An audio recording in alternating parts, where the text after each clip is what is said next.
We open on a scene of the Demon Lord's defeat, and at last, the world can have its peace once more. The hero in spandex and a lucha mask looks over the cliff triumphantly, knowing he has finally completed his goal, but now there is one more thing he needs to do. He looks over at the princess, and as their eyes lock, he goes begone thought and drop kicks her across the face.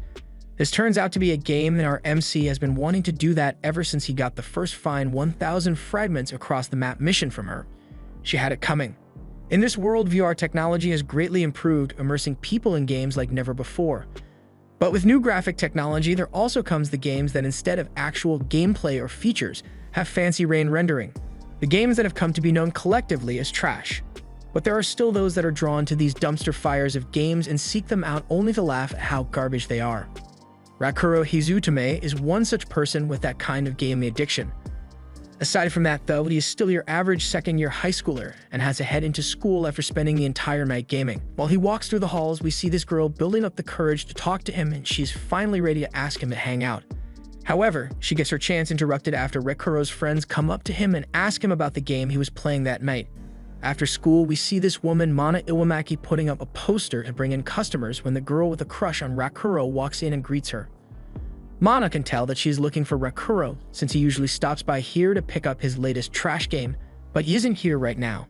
Last time she saw him, he had just picked up the Faria Chronicles and was planning to put everything he has got into beating it. The game is called Trash because Faria, who is supposed to be your AI assistant, is of no use at all, and the game has the difficulty of Dark Souls on steroids with bugs on par with Cyberpunk's first release. Just then, Rakuro walks in, and as soon as Rei sees him, she disappears into the back. Mana greets him and asked how Faria Chronicles went, and it was absolute trash, just like he expected. But the worst part by far was Faria herself. She would cause literally all the problems in the game, including murdering random villagers by accident. Then she would blame the whole thing on the Demon Lord, even though it was all because of her. And worse yet, she is highly allergic to accountability. So if you even try to insinuate that she is at fault, she will get mad at you and stop you from progressing the game. Even Aqua was more useful than this. That would be enough to make almost anyone quit the game, but there was one thing that kept him going through it all. Once you actually defeat the Demon Lord, there's a brief 3-minute window where you are allowed to do whatever you want, and as we've already seen, Rakuro knew exactly what he wanted to do to Faria. Now that he's done with that mess, he has to see what he wants to play next, so Mana suggests he plays a game that is actually good this time. Shangri-La Frontier, but he's played so many trash games that he doesn't know what to expect from a good one. He logs in for the first time and sees a menu asking him to create his character, and he is amazed by such a simple feature, because he became so used to games that had no customization options. He takes a grip on himself and finally gets into creating his character. And this is what he ends up with. Rakuro's playstyle involves ignoring all armor in favor of the strongest weapon possible. After all, who needs armor just don't get hit. However, as this is virtual reality and his face is still going to be displayed, he opts to wear this bird mask to hide his identity and preserve some of his dignity. He also selects his class as a wanderer because it comes with a sweet luck boost and loads up the game and finds himself in a wooded forest. He is amazed that he can actually move like he normally would in real life, and that the controls of the game are so realistic, as well as the surrounding area's design.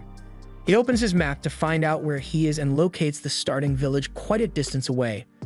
Normally, new players would spawn in the starting village, but since he selected the Wanderer class, he starts out in a random spot on the beginner map. He starts walking over to the village while also checking out his stats, where he finds that his vitality is only at 3 due to his choice to not wear armor or clothes. As he walks, he notices something behind him and gets attacked by a goblin charging from a tree.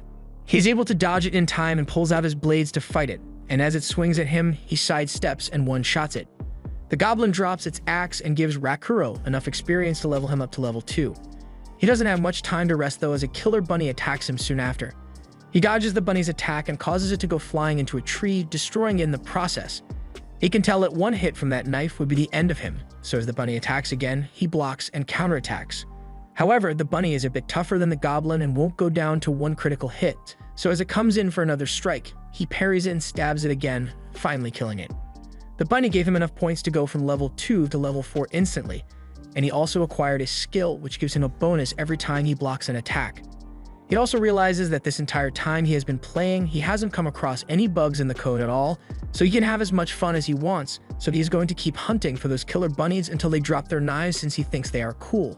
Sometime later, and after some major grinding, Rakuro has reached level 12 and has gotten 2 of those killer bunny knives. Those bunnies are pretty rare on their own, but he had to kill 50 of them to get these 2 knives. Considering he has gotten everything that he wanted from this area, he wants to move on to the second village, Secondale. But to do that, he must cross this bridge guarded by the area boss Snake. The game recommends a party of 3 take on the challenge, but with Rakuro's skill, he can handle this one alone. When Rei first heard that Rakuro would be playing Shangri-La Frontier, she decided to go to the starter village since all new players would usually head there first. She has apparently been playing the game for a while and is at a really high level, so the players in the first village are pretty scared of her.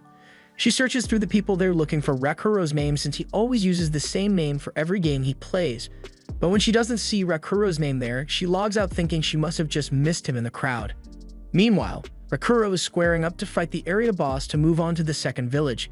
He activates a skill that gives him a boost to his evasion so he can learn the attack patterns of the snake. The snake is meant to be a beginner boss, so its attack patterns are really simple to learn and it can easily be dodged. But when it comes to attacking, Rakuro's regular knives are not going to cut it because their durability is too low. So he decides this is as good a time as any to try out the killer bunny knives he got in the forest. As the snake strikes again, he leaps up into the air and prepares to attack once more. But in his overconfidence, he missed one part of the snake's attack pattern and gets sprayed with poison from the snake's tail. The poison causes 1 HP loss every 10 seconds, so he is now on a timer to defeat it before he dies to it. He needs to find a more reliable means to land critical hits on this thing, since it is still covered in scales and has great defense, so he comes up with the idea of creating a wound in the scales and then attacking the same spot repeatedly to get critical hits, but he doesn't know how much health this thing has or how much damage he is doing to it, so he is just shooting blind here. The snake smacks him upwards and heals its wound, making Rakuro realize that he had gotten cocky because of how good he was at all the terrible games that he has been playing. He had thought this game is just for casual gamers, so it should be easy. But as he falls into the snake's mouth, he refuses to give up and keeps himself from being eaten and counters with a stab to the eye, which proves to be enough to defeat it. He has leveled up to level 14 from the victory, but realizes that he is still poisoned and doesn't have much time before he dies. He dumps all his newly acquired stat points into agility and stamina so he can run to the next village and buy an antidote, but he doesn't know where the shop would be located, so he's just going to have to wing it. In the second village, there is a guy called Reiji who finally convinced his crush to start playing the game with him, and he is playing the role of the advice-giving veteran.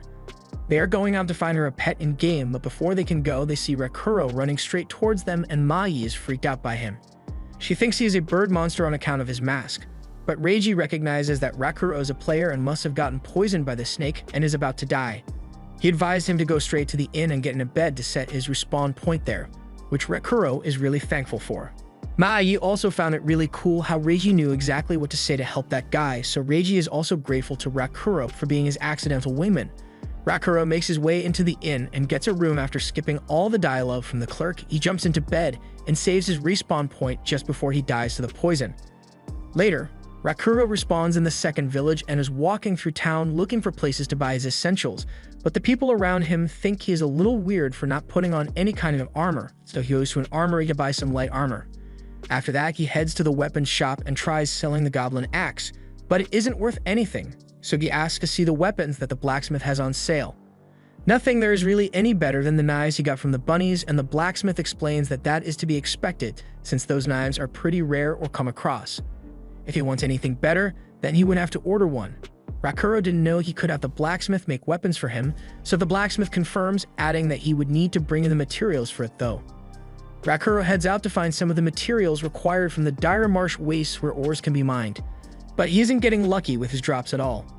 The ore drops here are what he needs to get a weapon made, but in 30 minutes of mining, he was only able to get 2 gray ore while he needs 5 or 6 of them.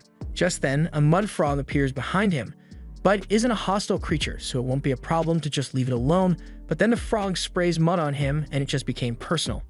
He tosses his pickaxe at the frog and knocks it over before making his way over to finish it off. Very, very slowly, he finally gets to the frog and kills it to let off some steam, and after that, it's back to mining for him.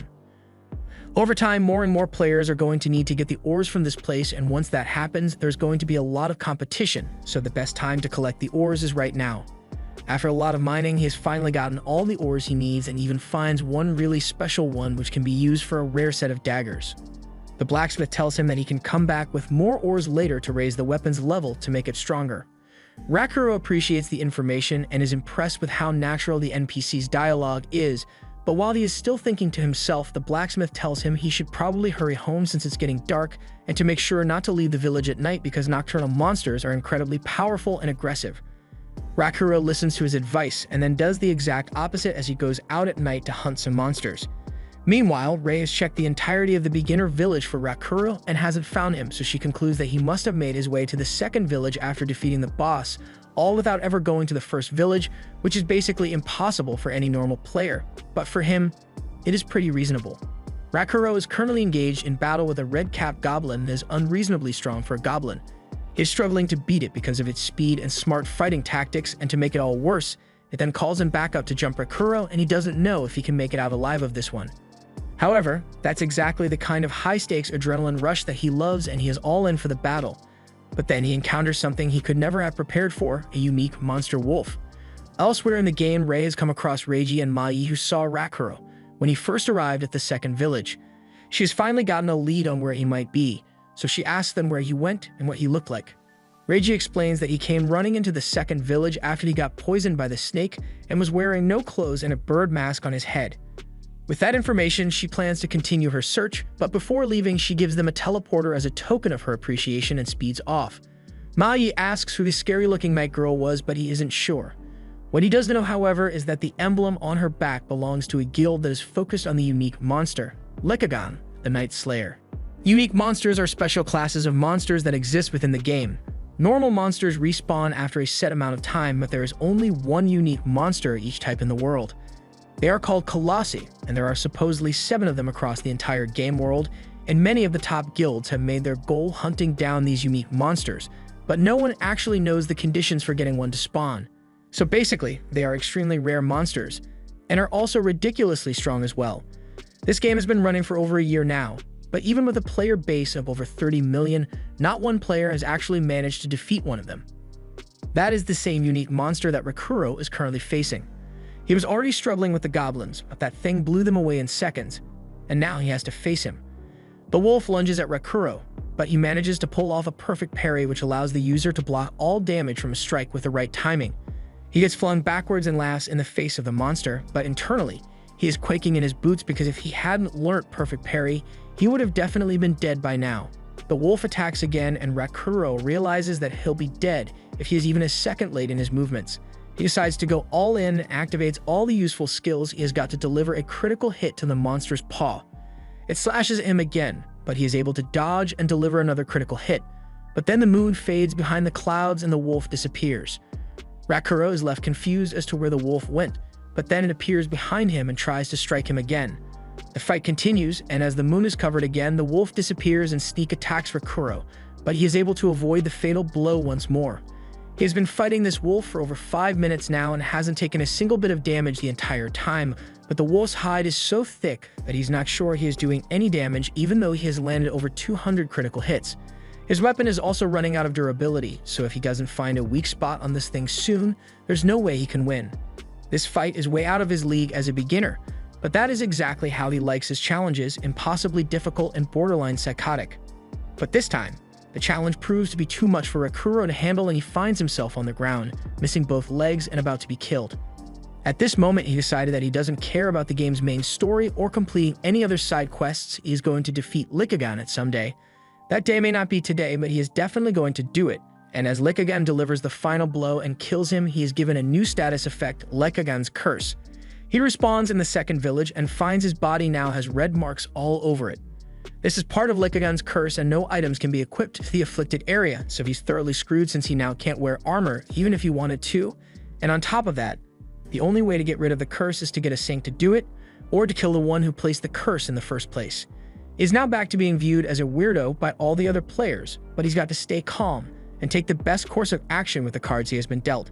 With how many games he has played with bugs that put you at a serious disadvantage, he should be able to get through this.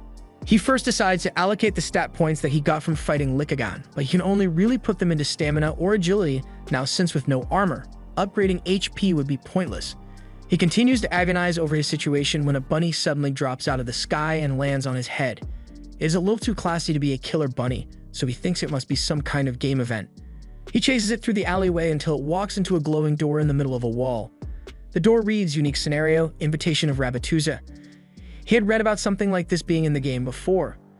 With an expansion main story, Shangri-La also has several side missions, including unique scenarios which are said to give top-class skills and equipment, so there's no way he is going to pass it up now that he has encountered one. He enters the door, but what he failed to see is that the recommended level for taking on the scenario is 80, but his level is only 28. Rakuro walks into the Rabbituza and is greeted by the bunny, which he had followed in here. It praises him for his fight against Lickigan despite his low level and was greatly impressed by how well he dodged the attacks before finally being defeated. But though Rakuro didn't manage to do much damage to it, that was only because of Lickigan's overwhelming power. And even Lickigan acknowledged him as an opponent, which is why he placed a curse on him. The bunnies have been wanting to meet Rakuro ever since then, and that is why Emil was sent to go and fetch him by their boss. Rakuro asks if there is any chance that their boss is angry about the bunnies Rakuro killed while trying to get the matching knives, but that has nothing to do with any of this. She takes him up to the palace where the boss is waiting for him, and since he is the first person to ever be brought here, he is quite excited to see what kind of reward he will be getting. But as he is brought into the room, what he sees is the most mafia-looking bunny he's ever seen, Visage, and it makes him tense up a bit as Visage asks him to chat for a little bit. It's the middle of summer break, and back at the video game store, Ray is still stalking the entrance in case Rakuro decides to stop by here as she can't find him in the game. Mana walks up to her and informs her that since it is summer break, he likely won't be coming back for a while and will be engrossed in playing Shangri-La. It's kind of odd she hasn't been able to find him at all in the game, but that's because he skipped the tutorial altogether and went straight to the second village. Mana finds it funny to hear what he did, but that sounds about right for something Rakuro would do. She wishes Ray luck in her quest to find Rakuro in the game, or alternatively, she could just ask him to play with her the next time she sees him IRL. But for her, directly talking to her crush is out of the question. At Rakuro's house, his little sister, Rumi, is heading out and telling him that she will be coming back late since she has work later. Meanwhile, Rakuro is busy reading up on everything there is to know about unique scenarios. The invitation to Rabbituza is a unique scenario triggered after defeating a monster of a higher level than yourself with a weapon acquired from a bunny. The wiki page says that once the event is triggered, a bunny will appear in the city around a player and run around before leading them to Rabbituza. Once in the Rabbit City, the player will be tasked with defeating a giant snake that is plaguing them, and upon doing so will learn the spell Enchant Vorpal. He encountered a Yakuza bunny that felt just as intimidating as Lickigan. Visage told Rakuro that he was very impressed by the fight he had with Lickigan, and even more so with the Vorpal Spirit that he showed, but Rakuro has no idea what Vorpal Spirit is meant to be. Visage then continues that he would be happy to train Rakuro up to a point where he can handle Lickigan, at which point he realizes that this must be a training quest, which could yield great buffs for him. So he has no reason to refuse and gets down on his knees saying, "I place myself in your hands, brother." The last brother part caught Visage's attention and gets him to stand up in all his terrifying presence. He starts walking over to Rakuro, making him think he might have been a little too familiar with him and said something wrong. But quite the contrary, Visage likes that kind of response and tells Rakuro that he can call him Vash. He says he sees potential in Rakuro and puts him in the care of Emil, his daughter for now. She is really excited and wants to get right into showing him around the palace, but Rakuro tells her that he has been playing for a really long time now and wants to take a break for a little bit and also take some time to look up the whole unique scenario and unique monsters thing. Emil is disappointed, but she tells Rakuro that she can show him to the inn they have in the palace so he can set his respawn point there, and he is all for it. However, before Vash leaves, he remembers there was something he had to do and throws a collar into the air and around Rakuro's neck. The Vorpal Soul Collar has the effect of cutting the experience one gains in half, but it also raises the stat number of stat points acquired by 2.5 times. He tries to take the collar off after realizing that the collar restricts his experience gain, but he is told that he is unable to take off the collar unless Vash allows it, and it is necessary to place restrictions to bring out the most growth. Rakuro isn't too happy about the new restriction on his experience points, but after thinking about it a little, the stat point increase is ridiculously advantageous, so it's not that bad.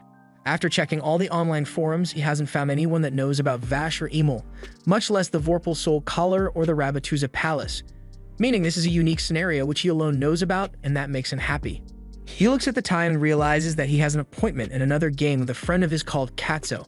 He has to go meet him in Berserk Online, which he hasn't played in a long time. The game is obviously a trash game, and over the years, its player base has reduced to only 100 logins a day, leading many to wonder why they are still keeping the service going. With such a small player base, everyone who is still playing the game knows each other as they are all fellow trash game enthusiasts. Now that Rakuro has logged in and met Katsuo, they get down to business and begin their fight. There is only one rule in place: there are no rules, so Katsuo starts off with a tentacle arm glitched attack that he discovered while Rakuro was playing Feria Chronicles. Though this neither impresses nor phases him, as he uses his own glitched attack and instant punch glitch. With this attack, he can block any attack as long as his EP stays above 12. Even an insta-kill wouldn't be able to get through his barrage of fists. As they continue to fight, the other players recognize Katsuo and Rakuro and all go over to watch, since this is a matchup with the top-tier players of the bug-out game. Rakuro finally manages to break through Katsuo's defense and cuts one of his hands off.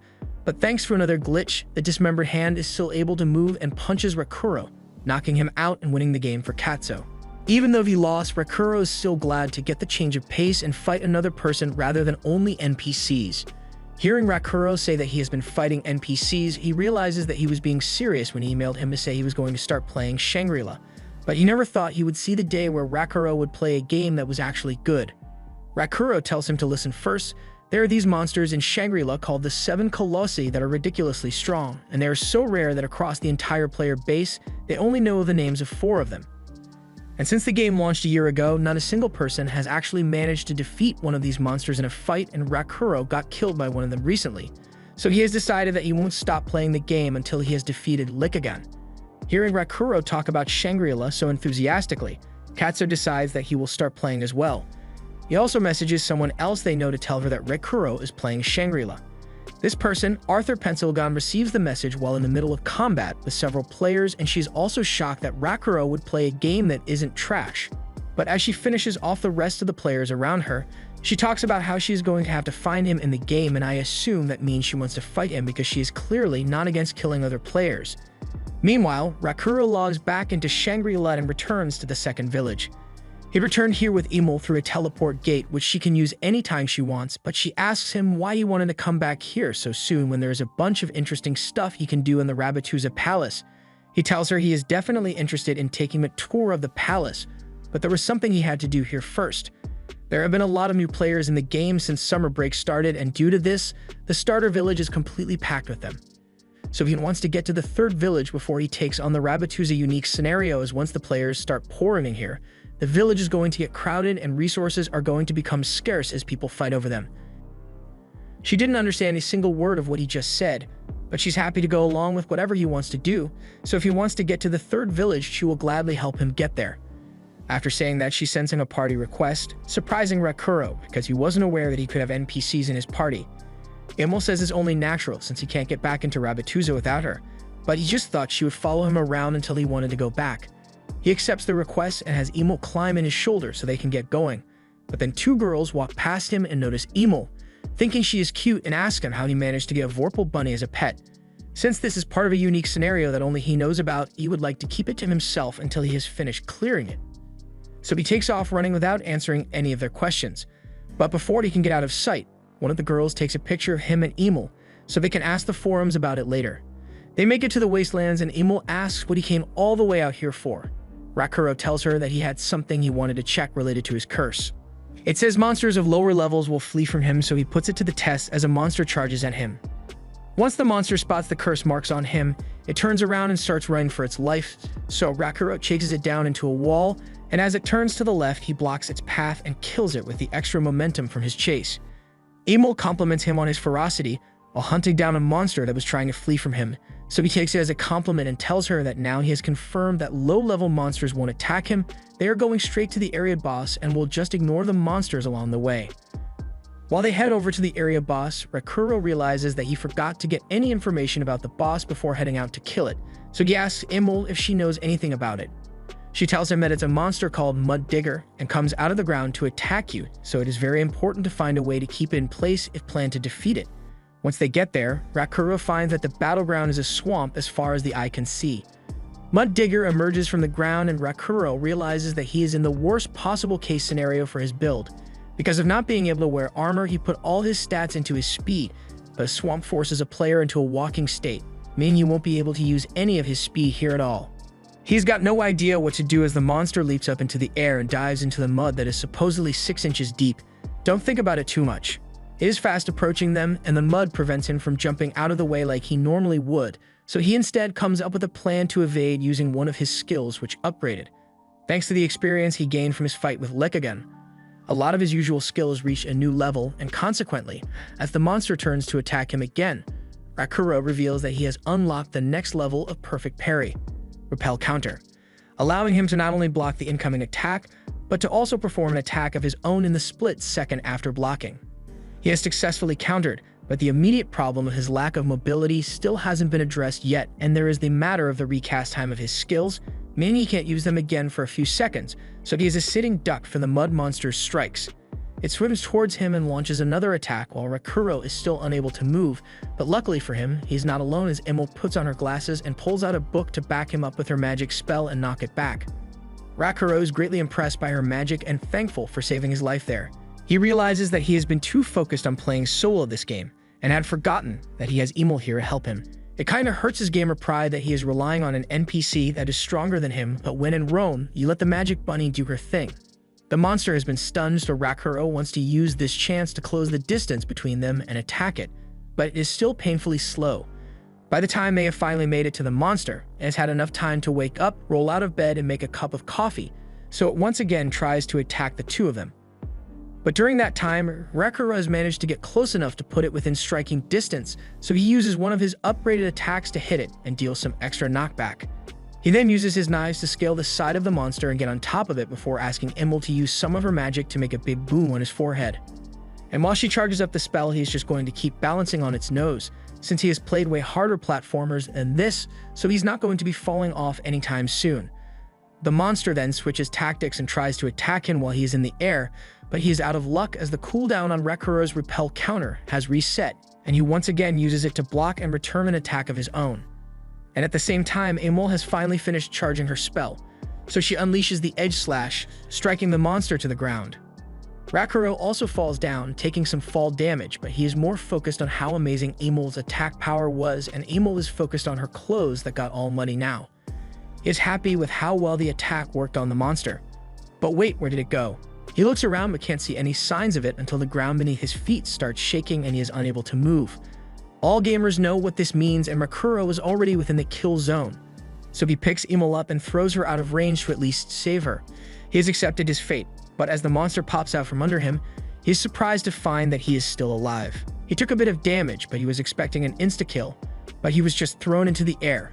However, from this height, he can tell what's going to happen next. The monster is a catfish quadruped with mole-like capabilities. It is known to have a special move set, which is only activated once its HP is at a certain level. It dives deep into the swamp and vibrates it, locking players in place. It then randomly knocks one of the players into the air with its nose, but the damage comes from the fall afterwards. If a player challenges the boss alone, the random chance will be turned into a guaranteed hit, which will inevitably shave down their health after a few attack cycles. Rakuro is annoyed because an unavoidable attack doesn't even factor in player skill, but he still has to think of a way to save himself before he goes splat. He sees Imul making her way towards him and thinks about asking her to use her magic to strike him to cancel out the fall damage, but the strike alone would probably kill him anyway. He doesn't have any magic items on him, so plain and simple, he's fucked. And the fall damage deaths in these kinds of games always feel so real, so it's not going to be a pleasant feeling. However, before he can feel the experience of his neck folding in on itself, Imul manages to get up to him and activate a magic item she possessed to teleport them away. But it just teleported them back into the air, so fall damage is still a problem. However, as they are now above the mud digger, it is now its problem, as with all the momentum that Rakuro picked up, falling on it now counts as an attack. So to the mud digger, congratulations, you played yourself. And thanks to his luck stat, Rakuro managed to survive the fall with 1 HP left, which seems unlikely, but he's not gonna complain about it. He has now leveled up to level 29, and Imul congratulates him on a job well done. The fight was pretty tough, comparable to the time he fought Lickigan, but the key difference this time is that he actually survived the ordeal and cleared the boss. They continue walking to the third city, and Rakuro takes a fistful of herbs, shoving them down his mask to eat and regain some of his health, which looks really weird to Imul. Imul is excited that once they get to the third city, Rakuro will finally go back to Rabbituza and start training there. But there is still the problem of how he is going to hide Imul from the people in the city, since he would rather not draw too much attention to himself there. If anyone figures out that he has a unique scenario, he might even get jumped because of it. So to help avoid that, Emil shows that she has a special bracelet that allows her to transform into a human. She is quite pleased with herself since she should now be able to get into the city without drawing any attention to Rakuro. But Rakuro is lost in thought because he had thought this was meant to be a God tier number 1 game for Japan. But once the bunny girl line is crossed, you start to drift into harem territory and there's no coming back from that. Emil suddenly transforms back because apparently the transformation is quite taxing and leaves her feeling very exhausted, so 4 or 5 minutes is all she can handle for now. She will transform again when they get near the town, but will have to undo it once they are in private. However, even with Emil's transformation, there is still only so much you can do to be conspicuous when you are a character with a bird head and no clothes. They finally make it to the 3rd village, and while Emil is in awe of its beauty, Rakuro just goes, "Oh, cool city, I guess." He has played a lot of games and seen a lot of cities, so something like this isn't all that special to him. They make their way down the mountain into the city gates, so Emil transforms once more. Once they arrive, as expected, the guards find it strange that Rakuro has no clothes on and wonder if he was mugged on his way here, but Emil then jumps in with a long blown out of proportion story of Rakuro and his adventures, so the guard give up and just let them pass. But at the same time, Rakuro is getting a bunch of death glares making him think something is up, since that doesn't normally happen. He and Emil are about to leave when Rakuro is suddenly grabbed by the worst kind of assailant, a furry. A few hours earlier, after he ran away from those 2 girls that were questioning him, they took a picture and uploaded it to a forum to get information about the bunny. And with the information circulating, that is when Rakuro caught the attention of the furry. One of the veteran players called the 2 girls out for doxing Rakuro because they didn't get his consent before uploading his information. But that's not where it ended because other players started to notice Lekovin's curse marks on him and are getting interested in it. Some even plan to spawn kill him until he explains everything about it, while others are making an effort to protect him. So he's going to have to deal with a lot of people now. And right now, the first person to confront him is this girl asking him how he got that bunny. Rakuro realizes someone must have leaked his information, but tries to play it off like he doesn't know anything. However, shortly after, he gets attacked by Arthur Pencildon, whom he knew from other trash games they played together. But she hasn't come for a friendly chat, she is here for blood, and he's going to have to be ready to face her. She's a friend in the Art of Trash games and an avid player, but to understand their relationship, we must first go to the trash game Unite Rounds. We see 2 players looting the store of an NPC who was just innocently trying to make a living, but as they walk away with their haul, the looters fall victim to Rakuro, who is on his own looting spree. The game was originally made to provide immersion into the story of a kingdom on the brink of collapse, with the players taking on the role of knights fighting to defend the people. But the game devs had a boner for the suffering of their players, so they made the drop rates unreasonably low. I mean, seriously, even rocks only have a drop rate of 40%.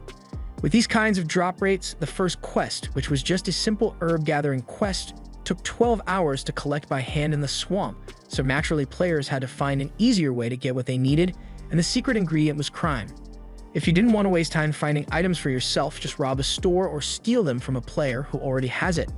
And with such a dangerous world where every other player is an enemy, there was a figure who made their way to the top of sheer violence and tons of NPC blood.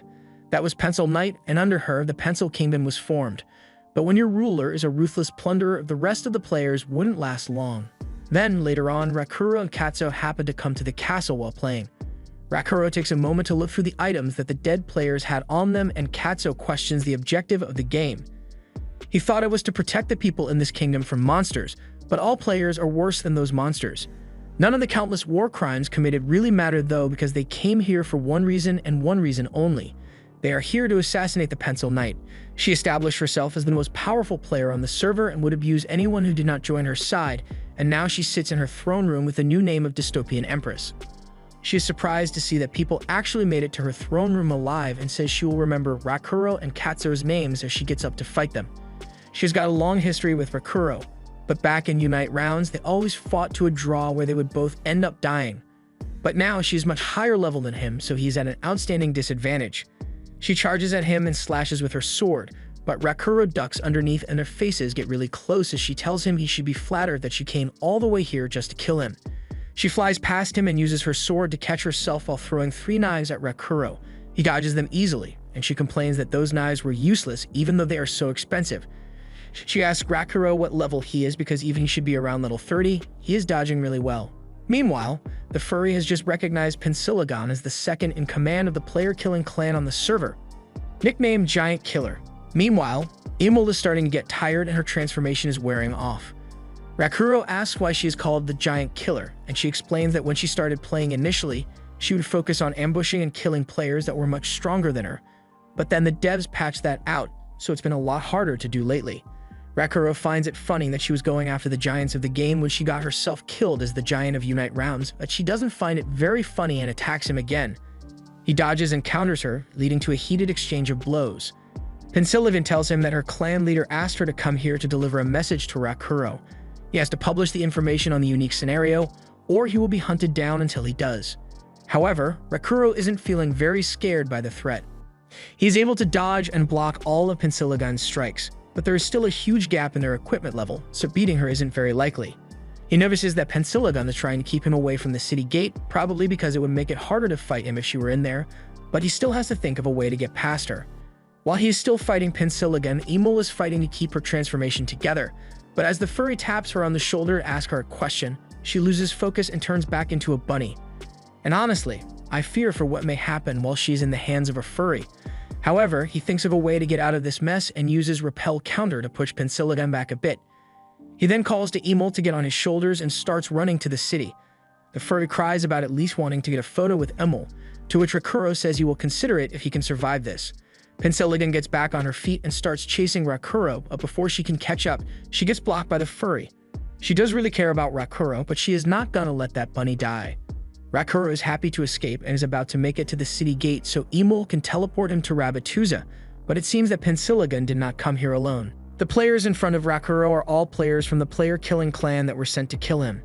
They dislike killing people that have low levels compared to them since the penalties for doing so are really bad, but their boss sent them here precisely because he didn't want to have to deal with the penalty. Pensilogon wanted to handle Rakuro, but now she gets the chance to fight a member of the Shangri-La Pita clan is a good chance as well, so she's okay with how things turned out. The 4-player killers attack Rakuro at once, and he's having a hard time dodging all their attacks, but he is not one to buckle in the face of a challenge. Even when that challenge is better gear, higher level, and greater stats. Animalia fires off a magic attack at Pensilogon, which should be enough to defeat her. But as she takes a better look, she realizes that Pensilogon is actually absorbing all the magic and not taking any damage at all. And after the spell has been fully discharged, she fires it straight back at Animalia, knocking her back and draining almost all of her HP. Animalia had a specialty in debuffs for the purpose of weakening the enemy, but with all those curses being reflected back at her, she is left in an incredibly weak state. Pensilogon was aware of how scary curses can be as they bypass all armor and normal defenses, so she always carries around this item which reflects all curses cast back at the caster. So now, Animalia is helpless and will slowly die to her own magic. Across the battlefield, Rakuro is still engaged in deadly combat with the player killers and evading their strikes with great precision. They all come at him at once, so Rakuro decides to pick one of them out as a target while he is still being underestimated by them. But the real problem here is that he won't be able to damage the high-level players with their armor. However, he is in luck because his stalker, Ray, has come to save him. She kills one of the player killers with a single slash, and the others are scared as hell because they recognize her as the attack master. Rakuro doesn't know who she is, so he just thinks this is more trouble coming his way, but Ray looks back and confirms that it is indeed Rakuro. Back in the real world, Ray was feeling down about not being able to find Rakuro in the game at all, and asking him in person still isn't an option. All the games Rakuro plays were all too hard for her to get into, and she's been keeping a catalog of every single game he has played, so she has tried them all. But with Shangri-La, she's actually good at this one, and with Rakuro playing it, she can't miss this chance to actually talk to him. She logs into the game and immediately receives a message from her sister about a person matching Rakuro's description, so she gets out of the second city and just starts sprinting. This is the first chance she has gotten to actually meet Rakuro here, so she isn't going to let him die and charges in. And as a plus, if she can save him from the player killers, she will actually have a reason to talk to him in the game, and maybe one day in real life too. Pensilogon is busy thinking about how Rakuro's skill he built up from all those years of playing trash games has made him something much more important than high stats or equipment. He's just good. And with Katsuo also playing, she thinks the project she was thinking of starting would be more achievable. She looks over to the battle and notices that Ray is also here and can't believe she managed to find so many strong players in one go like this. She's about to run over there, but Animalia is not dead yet. That item that reflects spells is extremely powerful, so the devs had to balance it by making it so it doesn't reflect any more than 5 spells. So now that the item can no longer reflect her magic, how will she handle her trump card? This was the end of episode 6. Thanks for watching. Subscribe to not miss the next part.